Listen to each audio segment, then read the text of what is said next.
Welcome. Thank you for coming. Please sit down. I'm going to just begin by reading my paper. It should be around 50 minutes. And after that, we will have a short break. And after the break, we'll reconvene in the room next door for a question period. It's really nice to see you all in person and to have such a good audience. Thank you. So, philosophy and the possibility of wisdom. Is philosophy compatible with the impossibility of wisdom? This question has troubled me from the very beginning of my interest in the kind of inquiry we call philosophy. It is a question that has also troubled philosophy itself since its inception, or at least since its Socratic beginning. I also assume that it is a question that troubles many St. John students throughout their journey here, but perhaps especially towards the end of their studies, after they have read and surveyed a long series of philosophical texts and wonder whether anything philosophical has been or can be settled. The trouble may be stated in the following manner. What good is the search, the inquiry, if we perhaps come to the conclusion, or at least the suspicion, that no progress has been or can be made in these matters? If philosophical problems come to be seen as unsolvable, and with Hume we come to see that, quote, reason is incapable of dispelling these clouds, unquote, why are we not to follow him in the suggestion that we leave them behind and rather dine, play backgammon, converse, and make merry with our friends? Perhaps every person who has taken the philosophical enterprise seriously has had at one point or another been struck by what Hume calls the skeptical and melancholic sentiment that all of it was for naught because wisdom regarding the most difficult and important questions is truly unattainable. So the paper is structured in three parts, focused on Socrates, Kant, and Husserl. So this is the first part, Socrates. Is philosophy compatible with impossibility of wisdom? To further think about this question, one must ask what is meant by the terms compatibility and impossibility in the question itself. We will, of course, return or circle back later to the much more difficult question of what is meant by philosophy and by wisdom. We know that philosophy certainly would be compatible with the difficulty, even the extreme difficulty and improbability of wisdom. It would indeed be a strange arrangement if the most important and persisting questions were also easy ones to solve or to answer. And when we ask about the possibility of philosophy, we do not merely have such difficulty in mind. The problem I am investigating here only arises if one truly thinks of these questions as inherently unsolvable or unanswerable. But this problem, the compatibility problem, can be thought of in at least two distinct ways, which are present at different points within Plato's description of the Socratic mode of philosophizing. The first compatibility problem may be described as a kind of motivational deficit that arises if one is truly convinced about the futility of one's endeavor.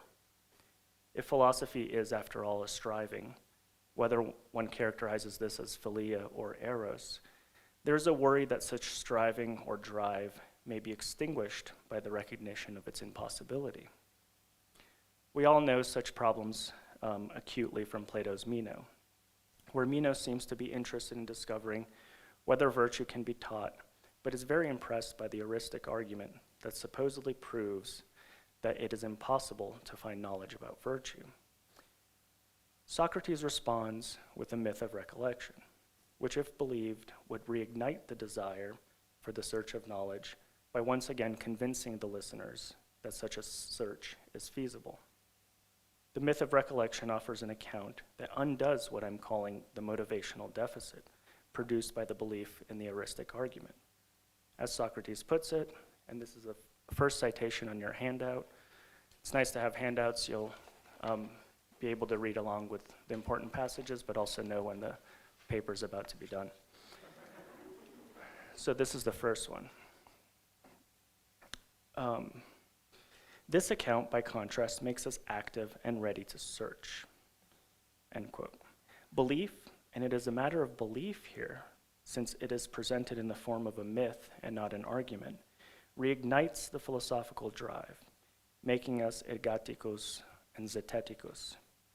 Now, Socrates is careful to show the attentive reader that what he presents in this account of recollection is not itself something that he knows, but that he is convinced that such account would, by making knowledge and wisdom possible, reignite the philia for Sophia. And this is the second large quote. As for the other points, at least, I wouldn't insist very much on behalf of the argument, but that by supposing one ought to inquire into things he doesn't know, we would be better and more courageous and less lazy than if we should suppose either that it's impossible to discover those things that we don't know, or that we ought not to inquire into them. About this, certainly, I would do battle if I could, both in speech and in deed. You all know these quotes well. While it is clear in these passages that Socrates is worried about the motivational deficit that the heuristic argument would produce in Meno's soul, it is not clear to me whether he thinks that philosophy itself requires the attainment of knowledge, that the attainment of knowledge remain a real possibility. In other contexts, Socrates speaks more openly about the impossibility of wisdom, not in an absolute sense, but in any meaningful one for a living human being. In the middle of a conversation with his friends on his deathbed in the Phaedo, Socrates suggests that the body and the senses so disfigure our possibility of knowledge that it makes wisdom impossible within human life, even if it may be held open as a possibility in a kind of life where the soul and the body have parted ways. And this is your third citation. It seems likely that we shall, only then, when we are dead, attain that which we desire and of which we claim to be lovers, namely wisdom, as our argument shows, not while we live, for if it is impossible to attain any pure knowledge with the body, then one of two things is true. Either we can never attain knowledge, or we can do so after death. End quote. Notice that Socrates here opens up two distinct options. Either knowledge is possible in the afterlife, if there be one, or pure knowledge or wisdom is actually not possible. Since much of the Phaedo is a defense of the philosophical life against the mythology that may arise in the depressed spectators of his death, it does not seem as if Socrates is convinced that philosophy is fundamentally incompatible with the impossibility of wisdom. A greater difficulty can be raised from some comments loosely sprinkled in the Platonic text. An attentive listener has probably noticed that up to now, I have been using knowledge and wisdom as if they were interchangeable terms.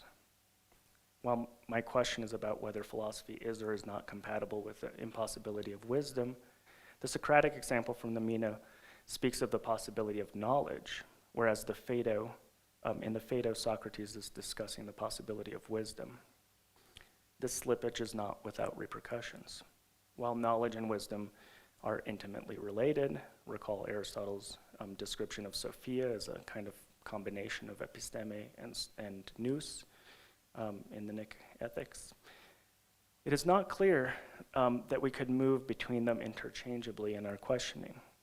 One can have knowledge that is partial or about specific things without being wise, of course. That is, even if we were to know all that can be humanly known about an equilateral triangle or about the topology of our town, we would not properly be called wise. But what exactly differentiates knowledge from wisdom? Plato is purposefully unhelpful here, since he refuses to offer any conclusive definitions for wisdom or philosophy in his dialogues. Nevertheless, some determinations regarding wisdom can be gleaned from a few important passages in the Republic and the Phaedrus. In describing the soul's drive towards knowledge and contrasting it to an unphilosophical soul, Socrates says the following in the Republic. Next quote. For petty speech is, of course, most opposite to a soul that is always going to reach out for the whole and for everything divine and human. The philosophical soul goes towards, intends, or reaches out towards the whole, the holos. Rather than being satiated by partial knowledge of specific things, it is oriented towards holistic knowledge. A similar statement can be found in the Phaedrus, when Socrates and Phaedrus are discussing how artful speech must involve knowledge of the souls that it intends to reach. After claiming that one can only write speeches in a truly appropriate way if one understands the nature of the soul, Socrates asks Phaedrus the following leading question. Next citation. Do you think, then, that it is possible to reach a serious understanding of the nature of the soul without understanding the nature of the world as a whole? The world is added by the translated, but the nature of the whole.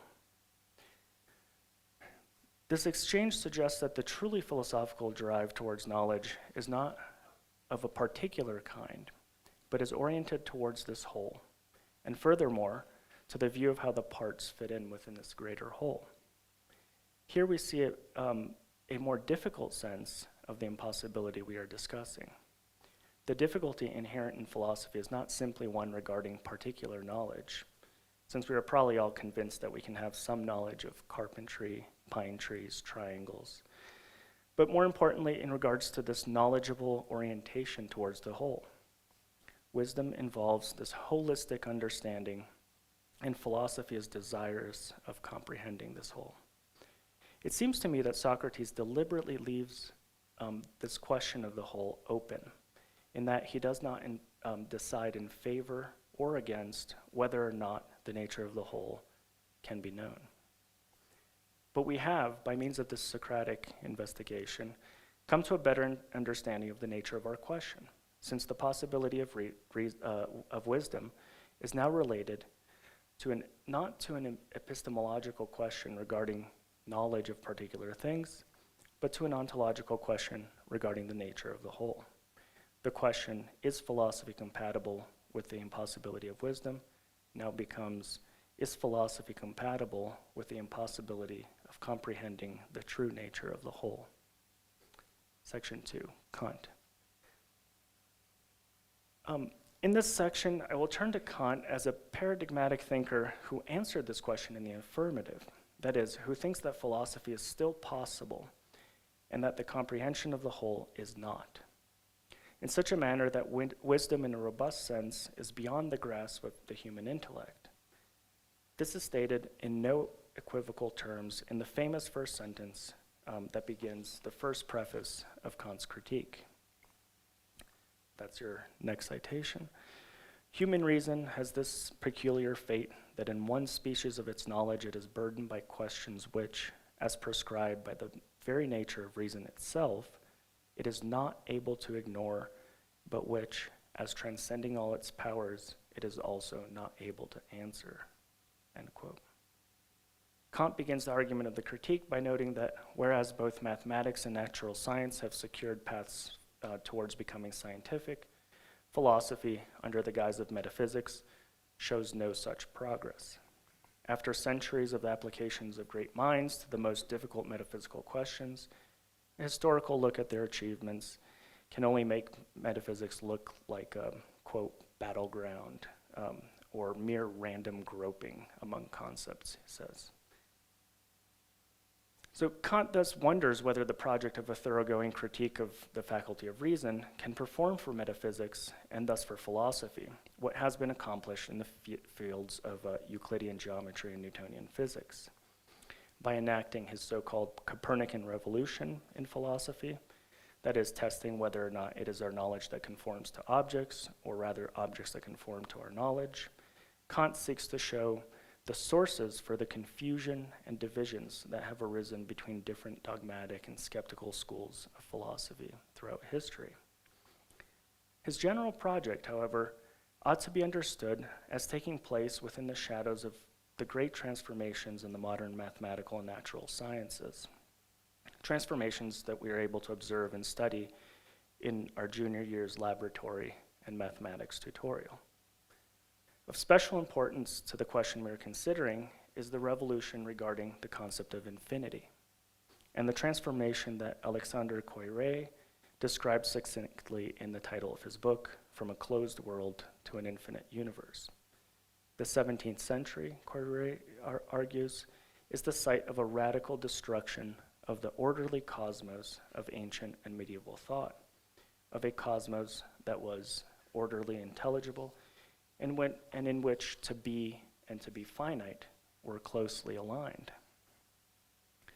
Both through the infinitesimal calculus and through the infinitization of the universe inherent in the Galilean and Newtonian transformations, natural science could no longer claim a finite cosmological object.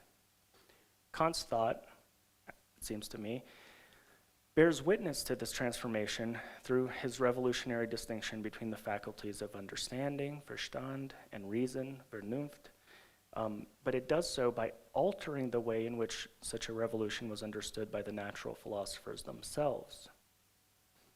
The question is not the empirical one of whether or not the ancients or moderns were correct in their characterization of the cosmos. That is, whether the world is in itself finite and intelligible, or whether the world is really infinite in extension and duration.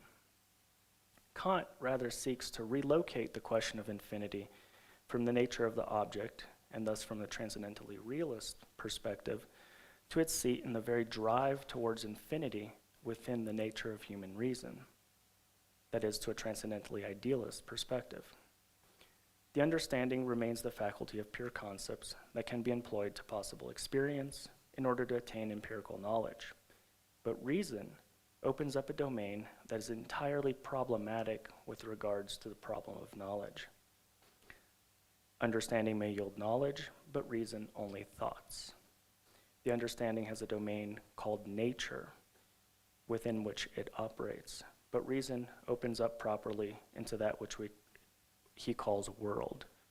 And I think Kant is the first to really think about that distinction of nature and world really clearly, or to make that distinction.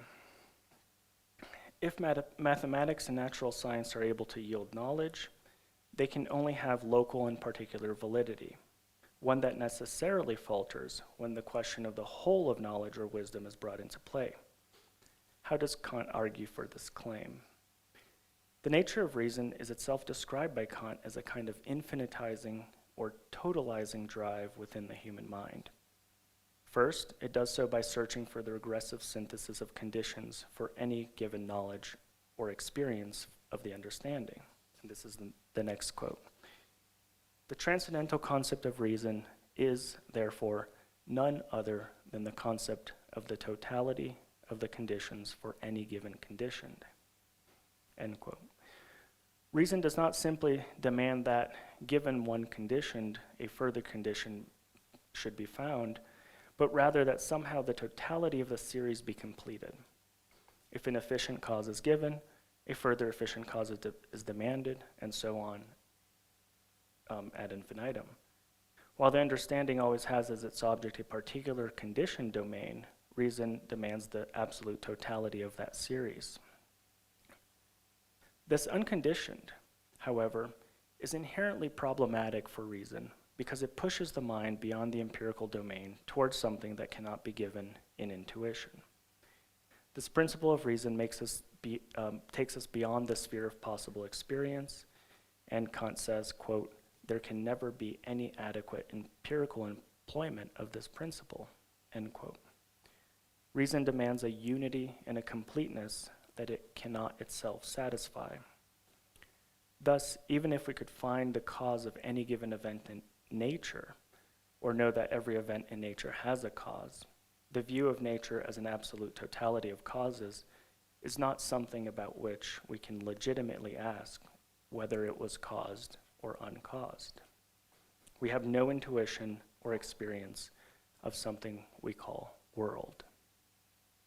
Likewise, questions regarding whether the world as a whole is finite or infinite, whether it has a limit or whether it has a beginning, are questions without possible answers, because they are questions, for Kant, without sense or meaning, since sense can only be given when grounded in intuition. And this is the next very important quote for Kant. We therefore demand that a bare concept be made sensible, that is, that an object corresponding to it be presented in intuition. Otherwise, a concept would, as we say, be without sense, without meaning. This lack of sense, however, does not drive reason to stop demanding the totality of conditions in the unconditioned, and thus for continuing to ask unanswerable questions. While philosophy continues to have what Kant calls a practical interest in solving these fundamental questions and a regulative use of the ideas of reason, it must come to understand that there is something mistaken in the manner in which these questions have been posed before. Philosophy thought that the issue lay in the nature of objects themselves under investigation, but it must come to recognize that within the domain of reason, the demand should find its source in the nature of reason itself. World and whole are ideas derived by reason, but which have no objective correlate. These ideas are called cosmical concepts or world concepts by Kant, and this is the next quote. I entitle all transcendental ideas, insofar as they refer to the absolute totality in the synthesis of appearances, cosmical concepts or world concepts, partly because this unconditioned totality also underlies the concept itself only an idea of the world whole. Properly speaking, we may say that the world, the whole, does not exist for Kant, if to exist is to be an object of possible experience. Kant's conclusion may therefore be surprising. Put simply, there is no world. The world doesn't exist. In his more guarded language, this is the next citation, since the world does not exist in itself, independently of the regressive synthesis of my representations, it exists in itself neither as an infinite whole nor as a finite whole. So Kant is arguing that we can't answer the questions of whether ancients or moderns are right about whether the world is finite or infinite because the question is badly posed. There is no whole, there is no world, properly speaking. Leaving aside some more technical aspects of Kant's doctrine of ideas of reason, we can now return to our question regarding philosophy and the impossibility of wisdom. Recall that with Socrates, we encountered the suggestion that if philosophy is to be something more than specialized knowledge, it must ask questions regarding the nature of the whole. Kant admits it is in the nature of reason to continue to ask such questions regarding God, world, and soul, questions that he characterizes in the following manner. Next citation. Whether the world has a beginning and any limit to its extension in space, whether there is anywhere and perhaps in my thinking self an indivisible and indestructible unity, or nothing but what is divisible and transitory, whether I am free in my actions, or like other beings am led by the hand of nature and of fate, whether finally there is a supreme cause of the world, or whether the things of nature and their order must, as the ultimate object, terminate thought. So these are things Kant thinks we'll continue discussing, but never answer. However, since the source of these problems are to be found within reason's drive towards the unconditioned, and the unconditioned to transgress the limits of possible experience and thus of any possible knowledge, there's no hope for solving any of them theoretically. The only possible access we have to the nature of the whole is to the source of such a drive towards the whole that is manifest within our reason. Now, section 3, Husserl. I will now turn to the founding father of phenomenology, Edmund Husserl, in order to see a line of argumentation that continues the Kantian tradition while at the same time transforming it in important ways. For Husserl, as for Kant, philosophy in a robust sense is to be understood as having a holistic orientation towards the world. He defines philosophy in his late Vienna lectures as, quote, universal science, science of the universe, of the all-encompassing unity of all that is, end quote. Husserl actually defines philosophy unlike Socrates or Plato or Kant. And like Kant before him, Husserl bears witness explicitly to the infinitizing transformation that was achieved by modernity in relation to this universe in the whole. He begins his crisis of the European sciences by noting the important shift from finitude to infinity, or to infinitude, that we mentioned when turning from Socrates to Kant. And he does so with specific reference to the particular domain of mathematics. he writes, it's the first quote in the Husserl, Euclidean geometry and ancient mathematics in general knows only finite tasks, a finite closed a priori.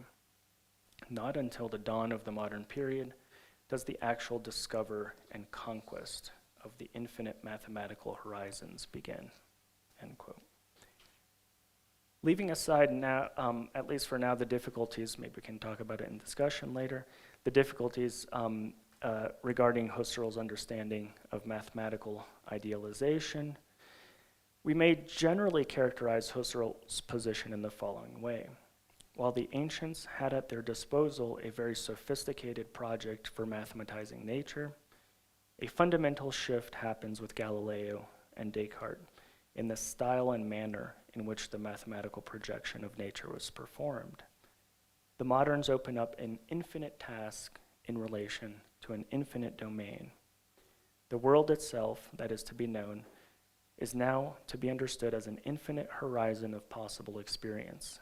And because of this fact, Husserl now comes to see philosophy, and here's the quote, philosophy as idea, as the idea of an infinite task, end quote. Husserl follows Kant in distinguishing between the mode of being of finite entities within the world and the world itself, since the latter is never given in any manner that entities are given to our perception or our thought. He describes this difference by using the suggestive term horizon to describe the kind of infinite openness that can be found at the edges of our world. And I quote, the intuitively given world can be intuited as world only as an endlessly open horizon. This notion of an endless, open, infinite horizon for philosophy does something subtle, but I think extraordinary to Kant's view regarding the ideas of reason. It makes them immanent to the world we inhabit, what Husserl calls the life world. If for Kant, the source of the infinity and boundlessness of the ideas are to be found within the nature of reason itself, and thus in the activity of our minds, Husserl denies the dualism between our mind and the world in order to argue that our very experience of the world already contains such boundlessness. The world itself is said to be shot through with infinity. As I move about my environment and experience the objects around me in my perception, there's an unconscious contour or background against which these finite entities and perceptions become salient. As he puts it, the next quote, what is currently perceived, what is determinate, or at least somewhat determinate, and co-present in more or less clear way, is in part pervaded, in part surrounded by a horizon of indeterminate actuality, a horizon of which I am dimly conscious. The indeterminate surrounding, moreover, is infinite. The foggy horizon, never to be fully determined, is necessarily there. So I think the important point is that the infinity is not in the nature of reason, but is now immanent to the world. This horizon is the world, but indeterminately experienced and not yet thematically or theoretically gazed upon. It is important to stress this difference between Husserl and Kant, for it can be easily misconstrued. While for Kant, infinity and the infinitizing powers of reason are said to be transcendent with regard to the restricted domain of possible experience, which he calls nature, it is now, for Husserl, this infinity is inside nature, inside our experience. Or to put it somewhat paradoxically, it is an immanent transcendence, or something within experience that points beyond experience and renders it open. It is important to note here a change in the characterization of this infinity. It is the infinity of an openness and not the iterative infinity of indefinite extension, the infinity of endlessness. In Husserl's German, it is primarily Offenheit and not Unendlichkeit. So openness and not endlessness or infinitude. Once we fix our gaze upon this open and indeterminate horizon theoretically, it is possible to gain some clarity with regard to its fogginess and indeterminacy. One aspect of this indeterminacy is the possibility of not yet experienced aspects or entities that are found within our actual experience. And this is the next long quote, the last long quote. It is essentially the case that whatever really is, but is currently not yet experienced, can come to be given, and that this then means that it is part of the indeterminate but determinable horizon of my respective current experience. This horizon, however, is the correlate of the components of indeterminacy that essentially adhere to the experiences themselves of the thing, and these components leave open, always in an essential way, possibilities of being filled out. Every current experience points beyond itself to possible experiences that point themselves in turn to new possible experience, and so on in infinitum. That is, even my current perception of a chair, even in my current perception of a chair, there lies within this experience the possibility that I see this chair again from a different point of view or at a different time. That is, the possibility that if I walk around to its other side, it will be experienced from a different angle. We can multiply the examples endlessly here, but Husserl is arguing that the contours or edges of the world are essentially held open by possibilities that are as yet indeterminate, but that could be determined and fulfilled by later actual experience or perception. This possibility of experiences activated at earlier or later times gives us a clue regarding another important aspect of this infinity found within experience, namely temporality. Time is itself, according to Husserl, a horizon that extends indefinitely into the future and into the past, and it's built into our experience of the world. Every contemporaneous experience has what Husserl called its horizon of the before and its horizon of the afterward. The now is infinitely open in both directions, without terminus, and this infinity is not understood as something introduced by our minds, by human reason, but as built in to what it means to experience the temporal flow of any now. Let us return then to our opening question. Is philosophy compatible with the impossibility of wisdom? We began by first ascertaining that wisdom has something to do with an orientation towards knowledge of the nature of the whole, and subsequently showed that for very different reasons, both Kant and Husserl argue that even if partial knowledge is possible, the whole itself cannot be theoretically grasped because it is infinite. As we've seen, for Kant, this is so because the infinitude that pervades the whole is not to be traced to the world itself, since we have no knowledge of things as they are in themselves, but to the nature of our reason and its demand for the unconditioned. For Husserl, on the other hand, infinitude is itself essential to the very horizon of experience, and it turns philosophy into an infinite task, an asymptomatic relation at best.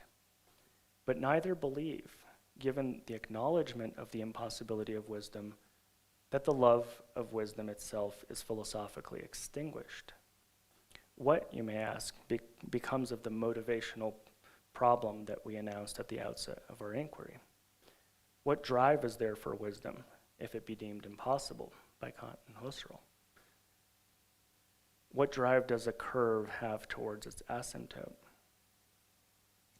We know that for Kant, the answer ultimately lies elsewhere, in the domains of morality and practical philosophy. His infamous claim in the Critique, quote, that he found it necessary to deny knowledge in order to make room for faith, end quote, shows the subservience of theoretical or speculative side of philosophy to practical or moral demands. Since the moral demands are not extinguished, even if complete wisdom is not possible, the good still remains in order to pick up the motivational deficit left by the impossibility of reaching the true. For Husserl, however, things are not so clear. He has the highest possible opinion for the change from finite practical interest to theoretical contemplative relation to the whole, calling it a revolution and eruption radically changing all human existence, end quote, even likening it in the crisis to a religious conversion. However, Husserl seems to invert the motivational problem by using the language of vocation or task. That is, one may say that Husserl puts the responsibility for the activity of philosophy in the beloved and not in the lover. In describing the theoretical engagement with the world, quote, the greatest existential transformation which is assigned as a task to mankind as such, end quote. And in using the language of vocation, and here it's probably calling, because he's playing on the Beruf, the vocation of, and the Ruf, the call in the German. Husserl is trying to signal that wisdom should be thought of as something that we are responsive to and responsible for, rather than something that we desire or drive towards. In his infinite task, it is not the curve that desires to approach the asymptote, but the asymptote itself that pulls the curve. His metaphors suggest something more akin to seduction rather than eros. Conclusion.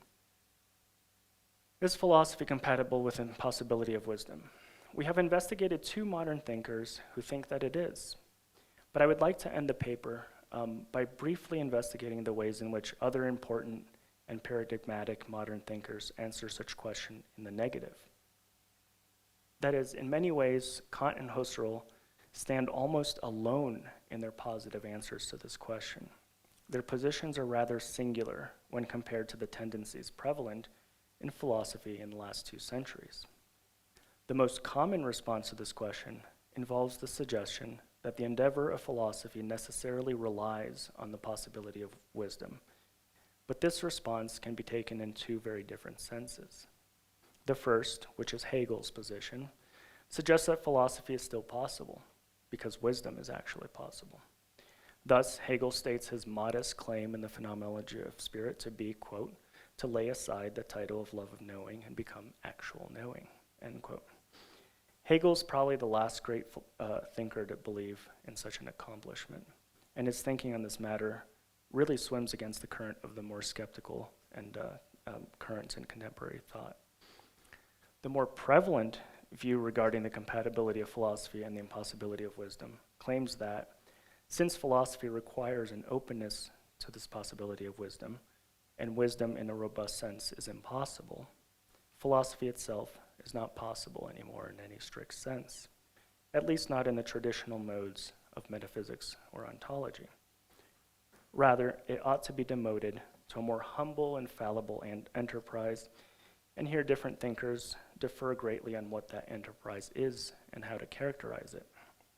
One can identify at least 3 subspecies of this response, grouped under the proper names Hume, Wittgenstein, and Heidegger. According to Humean skepticism, philosophy resolves itself into a chapter of experimental or empirical sciences and carries with it all the uncertainty and fallibility that are embedded in any causal account of nature. Philosophy is no longer possible, but is replaced through a naturalizing procedure by the activities of the natural sciences.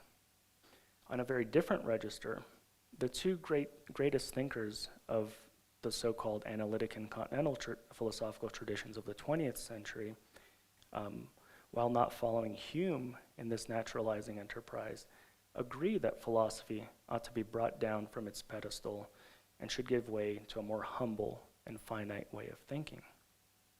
Wittgenstein, for his part, inaugurates a certain therapeutic approach to philosophy, suggesting by that metaphor that some of the deepest philosophical problems should be treated as symptoms of linguistic misuse, symptoms that may be cured or at least mitigated by a proper analysis of language. Heidegger, moreover, thinks that philosophy is metaphysics as the attempt to, quote, think beings as a whole, end quote. And Heidegger agrees with Kant and Husserl's account of what philosophy's task is of thinking the whole, but he calls it metaphysics, or what it has been. Heidegger believes that this task of thinking beings as a whole has come to some kind of historical completion and consummation, first philosophically in Hegel, then world historically in the scientific technological enterprise of manipulating nature. What is left, then, is a different kind of enterprise, one he calls simply thinking or preparatory thinking. This thinking is for him less than philosophy, in that it no longer seeks an understanding of the determination of beings as a whole. That is, it is no longer what he calls metaphysics. While the differences here are important between all of these thinkers, what they all agree upon is that the earnest pursuit of the question regarding the nature of the whole is, in modernity, no longer possible. Philosophy, in effect, is at an end. By briefly highlighting these challenges, I hope only to make salient how unique the efforts on the part of Kant and Husserl are in maintaining the original philosophical drive in the face of the growing awareness of the impossibility of human wisdom. We remain, in Kant's language, burdened with questions we cannot answer, but we nevertheless preserve the desire to question. That's it.